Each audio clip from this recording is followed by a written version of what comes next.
Picture this. It's the Middle Ages, and a noble knight is packing his bags for a holy crusade. But before he leaves for 3 years, he has a slight trust issue regarding his lovely wife. Enter the legendary medieval chastity belt, Hollywood's favorite plot device. The story goes that he locks her into this heavy metal diaper, pockets the only key, and rides off to Jerusalem. It's a tale we've all seen in movies, comedies, and dark fantasy shows. We totally buy it because, hey, the Middle Ages were a brutal, backwards time, right? There's just one massive, glaring problem with this romantic Hollywood nightmare. Imagine locking yourself in a rusty metal cage directly against your bare skin. Now imagine wearing that 24/7 without taking it off for a shower, because you can't. Add friction, sweat, and medieval hygiene standards to raw iron rubbing your most sensitive areas. Forget about remaining faithful. This poor woman is fighting a completely different battle now. In reality, a medieval chastity belt wouldn't preserve your honor. It would just give you fatal blood poisoning in about 2 weeks. Long before our crusader even reached the Holy Land, his wife would be dead from toxic shock. So if it's a biological impossibility, why does everyone believe knights actually use them? Surely there must be some hardcore medieval laws or angry church documents about them, right? Nope, we have scoured the archives, and guess how many actual Crusader chronicles mention chastity belts? 0. Absolute 0. Not a single piece of credible medieval legislation exists. No knight wrote home saying, "Hope the metal underwear is holding up, honey." The entire concept as a common practice is a complete historical fabrication. But hold on a second. If they didn't exist in the Middle Ages, then what are all those terrifying rusted iron belts sitting in European museums today? Oh, those? Those are completely real metal devices. But to understand why they were built, we first need to look at exactly how they would kill you. Let's break down the exact medical timeline of wearing a raw iron cage around your pelvis. First, we have to talk about friction. Bare metal does not glide smoothly over human skin. Within 48 hours, every edge of that device is carving into you like a blunt cheese grater. Then comes the rust. Iron oxidizes fast, especially when trapped under clothes with human sweat. And we haven't even discussed basic bathroom logistics yet. Even with strategically placed holes, hygiene is mathematically impossible. Trapped bacteria breeds instantly, so by day 5, you have severe open wounds rubbing against a toxic soup. Enter Clostridium tetani, the bacteria that causes lockjaw. It turns your muscles to stone and snaps your spine, all because your husband was feeling a bit insecure. By day 10, sepsis sets in. Your blood is literally poisoning you from the inside out. And what is medieval medicine going to do about it? Put leeches on your nose and pray? That won't unrust your pelvic floor. Our brave crusader is barely a week into his journey, and his supposedly protected wife is already meeting her maker in a rusty trap. Now, medieval people were definitely brutal, but they were not complete idiots. They rode horses everywhere. They understood chafing better than anyone in history. Every knight wore thick padded garments under their armor, specifically so the metal wouldn't slice them open. You simply do not strap unpadded raw iron to the most delicate human tissues. It's a biological death sentence. Also, medieval locks were notoriously clunky and prone to jamming. Imagine calling the village blacksmith to chisel your wife out of her explosive infection because the key got stuck. That is an HR nightmare no medieval lord wanted to deal with. The simple reality is this. Wearing one of these things long-term defies the basic laws of human survival. So if knights definitely weren't torturing their wives with metal underwear, where did this crazy idea even start? To find the culprit, we have to travel to the year 1405 and look at a very specific and very weird drawing. Let's travel back to the year 1405 and meet a guy named Conrad Kaiser. Conrad was a German military engineer, and he wrote a famous book called Bellefortis. It was basically a catalog of crazy war machines, catapults, and siege towers. But right in the middle of these deadly weapons, there is a very peculiar sketch. It is the first known drawing of a chastity belt in human history. For centuries, people pointed at this drawing and said, "Aha, proof they existed." Because obviously, if it's drawn in an old book, it must be completely factual. But context is everything, my friends. Let's look at what else Kaiser put in this book.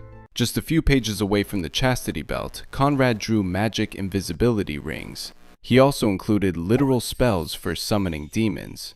You know, standard military stuff.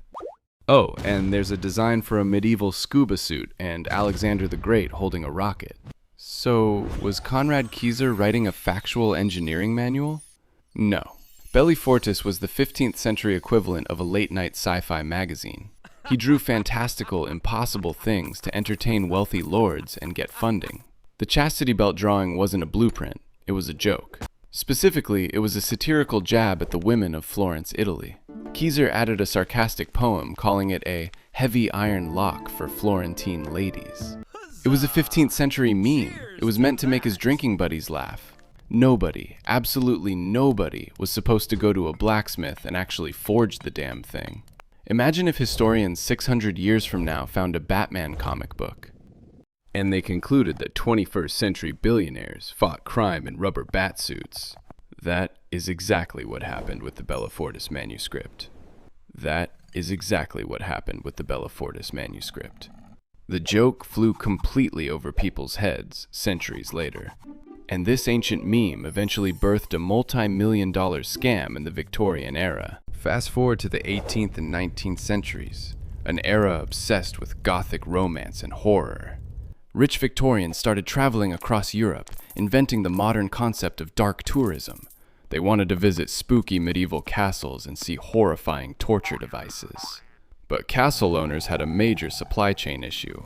Real medieval torture gear was actually pretty rare. And the legendary chastity belt? It literally did not exist in their dusty vaults. So, what does a good capitalist do when demand exceeds historical supply? You hire the local blacksmith to forge fake medieval torture porn. Entire workshops popped up, mass-producing Iron Maidens, thumbscrews, and of course, chastity belts. They would bury these brand new iron belts in the dirt for a few months to make them look ancient. Slap on a fake crest, add some terrifying spikes, and sell it to a gullible British gentleman. Museums bought them up instantly, completely falling for the scam. For over 100 years, these fake belts sat proudly in major European exhibitions.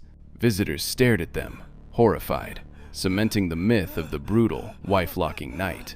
But eventually, modern science crashed the Victorian party. In the late 20th century, metallurgists finally decided to test these so-called medieval artifacts. And what did they find? Machine-cut screws. Because nothing says 12th century crusade like industrial steel forged in a Victorian factory. They found metal alloys that literally weren't invented until the 1850s. One by one, prestigious museums realized they had been completely played. In the late 90s, places like the British Museum quietly removed their chastity belts from display. It was a massive historical walk of shame. Over 99% of them were confirmed forgeries. So, case closed, right? They were all just 19th century pranks? Well, here is the terrifying plot twist. Some genuine metal belts were actually used in the 19th century, but for a much, much darker reason. While Victorian museum curators were buying up fake rusted armor, actual doctors were inventing something much worse. You see, the 19th century was plagued by a terrifying, unstoppable medical epidemic. Or at least, they completely made one up in their heads. Victorian medicine firmly believed that self-pleasure, or masturbation, was the root cause of all human suffering. Forget cholera or tuberculosis. Keeping your hands out of your pockets was the real survival test. Doctors claimed it caused blindness, insanity, and spontaneous physical collapse. To fight this imaginary crisis, medical professionals required physical solutions. Enter the real chastity belts of history, 19th century medical restraints. Unlike the rusty medieval fakes, these were designed with leather, velvet, and lightweight alloys. They were actually engineered for long-term wear, so patients wouldn't die of sepsis in a week. The target demographic wasn't crusaders' wives, it was children, teenagers, and asylum inmates. Because nothing says good parenting like locking your kid in a velvet-lined steel cage for the night. There are actual US and British patents filed for these devices right up until the 1930s. You could order them through medical catalogs completely legally, delivered right to your door. It was a booming industry, fueled entirely by pseudoscientific panic. But how did these clinical devices get mixed up with the medieval myth? Well, imagine finding one of these weird, lockable pelvis cages in your grandfather's attic. Nobody wants to admit Grandpa wore an anti-masturbation device. It is much cooler to tell your friends, oh it's a rare medieval artifact. Unscrupulous antique dealers took these 19th century medical belts and modified them. They rubbed acid on the metal to simulate rust and slapped a fake family crest on the front. Suddenly, a Victorian clinical restraint was reborn as a medieval torture device for unfaithful wives. And museum curators, eager for a juicy exhibit, just ate it up without asking questions. A disturbing truth of the 19th century was projected backward into the Middle Ages. We blamed knights for a barbaric practice that actually belonged to Victorian doctors. It was psychological projection on a historical scale. The Dark Ages weren't entirely innocent, but on this specific topic, they were far more rational than the supposedly enlightened gentlemen of the 1800s. Because at least a knight knew that strapping raw iron to your groin was a terrible idea. So where does that leave our iconic crusader and his faithful wife? It's time to render our final verdict on the infamous medieval chastity belt. Did noble knights actually lock up their wives in iron cages to guarantee loyalty? Absolutely not. It is a biological impossibility and pure historical fiction. The entire global myth rests on a single satirical joke drawn by a 15th century troll. And it was blown massively out of proportion by gullible Victorian tourists looking for spooky souvenirs. The only people actually wearing metal pelvis cages were unfortunate 19th century teenagers. All because some overpaid doctors were absolutely terrified of what hands do in pockets. So, the next time you see a rusty metal diaper in a museum or a dark fantasy movie, just remember that you are looking at a fake historical artifact forged by 19th century scammers. The Middle Ages were violent, messy, and definitely lacked basic antibiotics. But the people back then were not stupid enough to murder their spouses with rusty iron underwear. Speaking of medieval dirt and hygiene, that brings us to another massive historical question. We all think of medieval peasants as walking mud monsters who smelled like rotting onions. But is that Hollywood stereotype of the completely unwashed peasant actually true? Tomorrow, did medieval people really never bathe? Get ready to scrub away centuries of misinformation about public bathhouses, soap, and medieval spas. Subscribe to uncover the next historical myth and stay out of rusty traps. See you next time in the Dark Ages.